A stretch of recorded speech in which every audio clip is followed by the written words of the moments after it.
My name is Stela Luphushor. I come from a math and computer science background, although now it's called analytics. I have run the analytics function at Fidelity TIAA. Before then, I ran the social analytics function at IBM. The story that David was alluding earlier about social analytics development at IBM, that was my baby.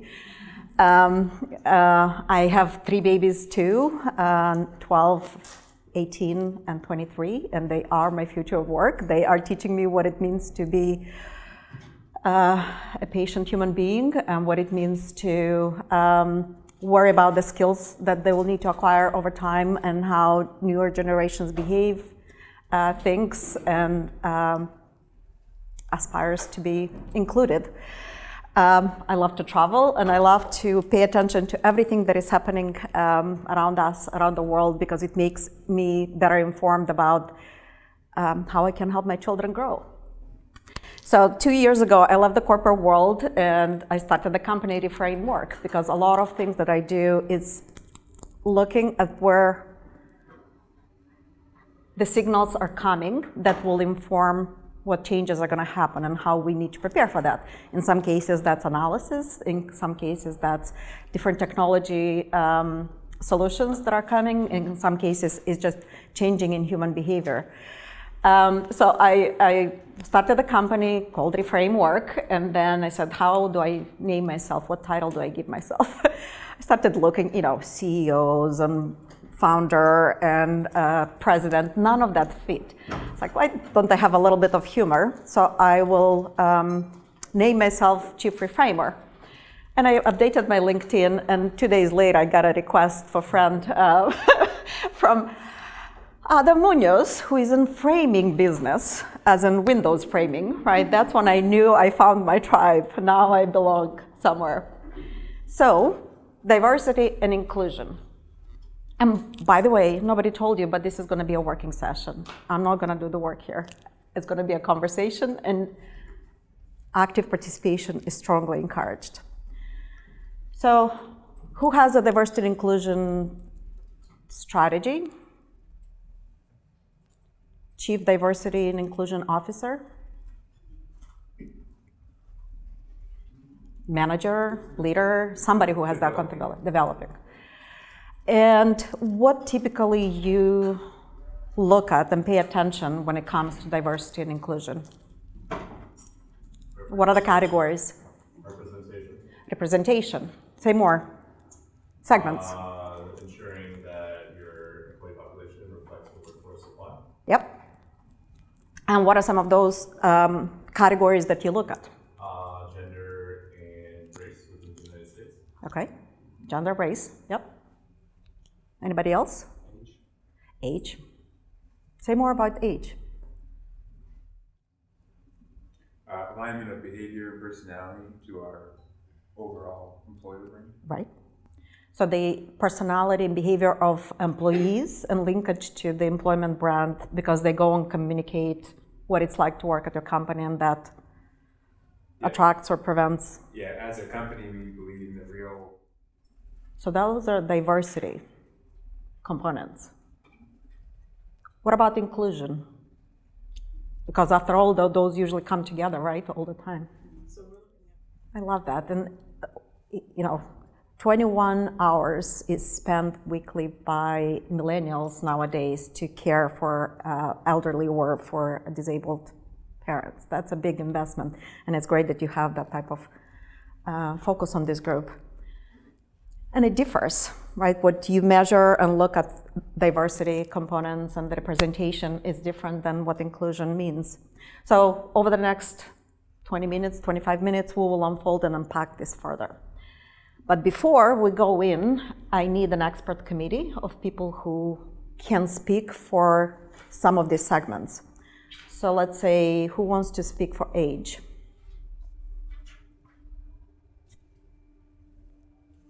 You're going to be the age? Okay. What about gender? You want to be the gender? Male, female, both? Both. Okay. Who wants to represent the Latina race? Okay. Who wants to represent, what else do we measure in diversity? LGBTQ. Awesome. Any other categories that we want to measure or have representation of? I was thinking about personal strengths. Personal strength. Yeah. You're stealing my thunder. I was planning to go there, and you're ahead of time, which is absolutely the right conversation. Because when we start selecting different dimensions, we put a person in a bucket. And then we make so many decisions about that bucket, as opposed to saying, we're so much more complicated. So let's look at other dimensions that we didn't look at. And then if any of those resonate, just make the noise if you feel that you belong to that category too. So shout one. One, you said, is behaviors, right? Who doesn't have complexity in their behavior? And if you do, make this noise. You'll learn it. We'll get into the routine. It's easy. You don't have behavioral nuances and complexities? You do. Okay. What are the other things? Divorced people. They have different needs, right? People with 2 children. With 3 children. With no children. What about with adopted children?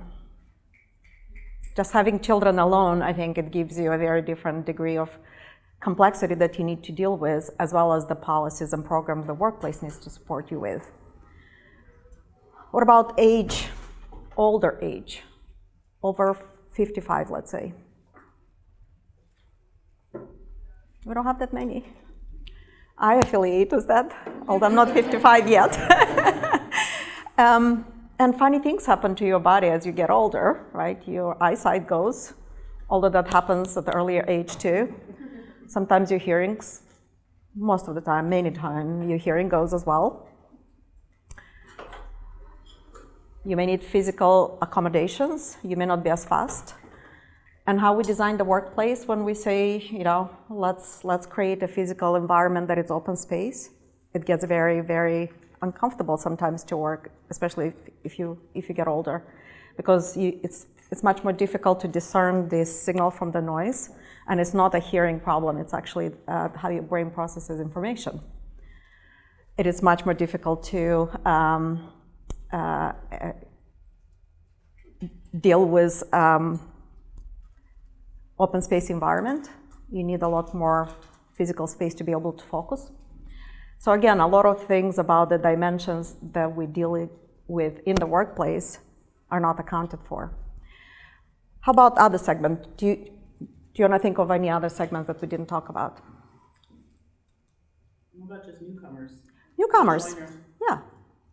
They have no clue what your company is really. They just saw the marketing campaign and they said yes, and now they have to go through the honeymoon and everything else that they have to go through to get to know and integrate and build a community. And they need that sense of belonging. They need to find their tribe and to establish themselves. Any other segments? Yeah. Chronic health and disabilities. Exactly. And a lot of disabilities are not visible. And a lot of times people choose not to disclose them. They feel they have a stigma. So again, diversity is great and you can measure it, but when it comes to inclusion, it requires a very different thinking and different practices that in the workplace are not needed to be implemented. Okay. So we talked about diversity, we talked about inclusion, we talked about different segments. At the end of the day, inclusion is personal, right? It's experienced in the context of the individual and how they were raised, how they were brought up, the experiences along the life that they had. And the next segment, what I want to do is work with you on reframing some of the concepts of inclusion, and then hopefully some of this will be easy to bring it back to the workplace and consider every single time you make a decision. So let me give you an example from my life. I worked in many countries, and one of my last experiences was working in Moscow office. I moved from Moldova to Moscow, and I moved with my husband, and the two of us were offered salaries, and in Soviet Union and in former Soviet Union, we disclosed everybody knew how much everybody else makes.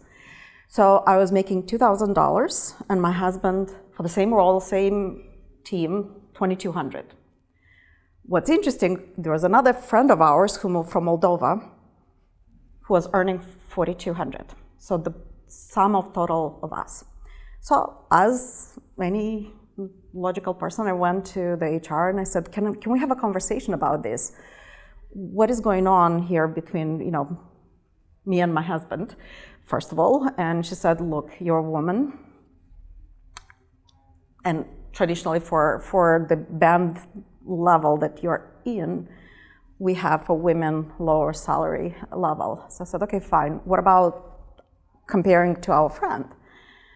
And the answer was, look, he's the only income earner. There are two of you making the same amount of money. So for the family, you both earn the same. He has a stay-at-home wife who he needs to care for. So what happened in that moment, I made decisions, and we all do when things like that happen to us, right? We make decisions. I made a decision that as a woman, I'm not worthy more, so I should expect to earn less than men for the rest of my life. At least in that moment, my perception was that. Number two, it is really much more complicated than paying you for what you're worth and your skills. And number three, that I'm an immigrant, because when I said, look, I don't think this is fair, she said, well, go back to Moldova, not a problem. So in a matter of 10, 15 minutes conversation, you become part of a segment that then carries and shapes your decisions later on in life, in how you perceive yourself and how you possibly show up for others. However, I'm stubborn, and for me, it's like, I can make that decision, but I'm not willing to live up with it. So the strengths that conversation gave me is, I'm gonna get the hell out of here as soon as I can. I'm gonna find a way, and not back to Moldova. I'll go to something better. And I'm gonna fight for my rights as a woman, and I'm gonna negotiate. And this defining moment shaped the rest of conversations I had about my career, about opportunities that I took on and said yes to, about the people I associated with. I knew that I don't want to hang out with anybody in HR who will even dare to say something like that. So that's a personal example. And the process through which I went through, right, one is an exclusion that happened, a moment of exclusion, and then the decision that I made at that moment, that is something wrong with me about myself. And then the reframe that I made in terms of what I want to do to make it right or make it better or different, and the wisdom I get out as a result of it. So I want to run an exercise between with you in the room. So first of all, where is it going? The wrong direction. First, in pairs, just turn to your neighbor. Hopefully you haven't met before, and just have a conversation about what is the difference.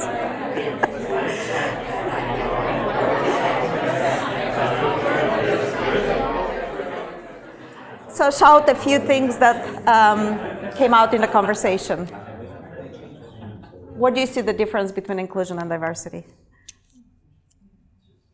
I've heard this before where diversity is being invited to the dance and inclusion is being asked to dance. Correct. And there is another degree where you even know about the dance that is taking place. Any other comments? No? What did you learn about the person next to you? I think it's a similar idea, but just to elaborate a little bit more, diversity is really getting diverse employees from an organizational perspective in the door. But the inclusion piece really revolves around culture. And unfortunately, that's, I think, one of the biggest challenges that practitioners face, whether they're internal or external to an organization, is how you really foster that culture where those that you got in the door who, are diverse, whether it be, race, gender, disability status, something like that, how you make them feel included and really part of the team, and so they have a positive employee experience. And how do you even know what is their own definition of inclusion that they want to belong to? Yeah. Okay, next step. Do you have notebooks? And if not, I have a stack of papers here. Okay. Fold it into two.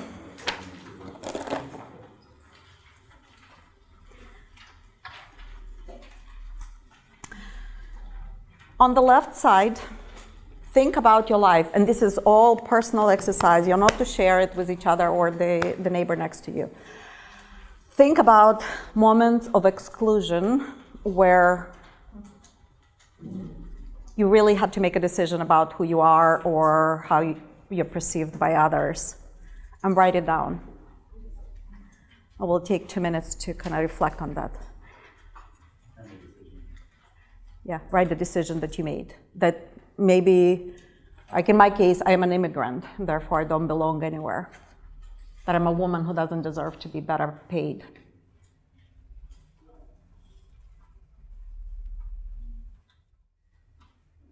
About done? Okay. So on the right side, have a column, strength or wisdom that you gained out of that experience, and list as many as you have. So turn back to your partner, or if you don't have, come in threes, and go one at a time and share the wisdoms or the strengths that you've gained with each other. It's okay to say pass if you don't want to share, but just the strengths.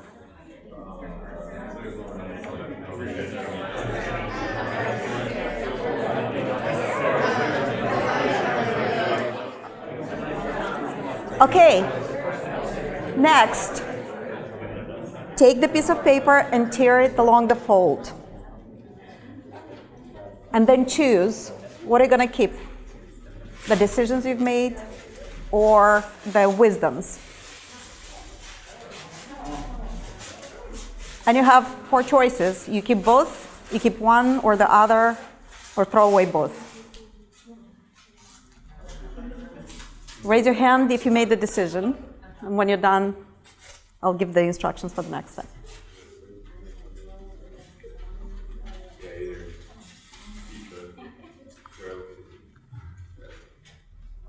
Done? Yep. Not yet? Done. Ball up the papers, both of them, and toss the one that you decided to toss away. You can either give it to me or toss it. There you go. We'll collect this later. Okay, awesome. This side keeps all of it? What's going on? Okay, so I would love some sharing. Who would like to share what they kept and what they tossed and why you made the decision? I decided to keep both because I think it's totally valuable to look at, to even articulate what wisdom and learning I gained, but it's important to know also where I came from, and it's not that I compare my strengths to others, but it's important to know how far I've come from that situation, or that decision that was happening. Because it's what formed you to be who you are. And it also reminds you to have empathy for everybody else who may have their own journey. Yep. Anybody else? I also kept that. Kept both, okay. Yeah, and agreeing with what he said, it's like, if I make a mistake, I own it and I live by it, but I'm proud of the decisions and not like wavering back, so that I look back and it shaped who I am. So. Exactly. Who threw away the lessons learned or the wisdom? Who kept just the decisions?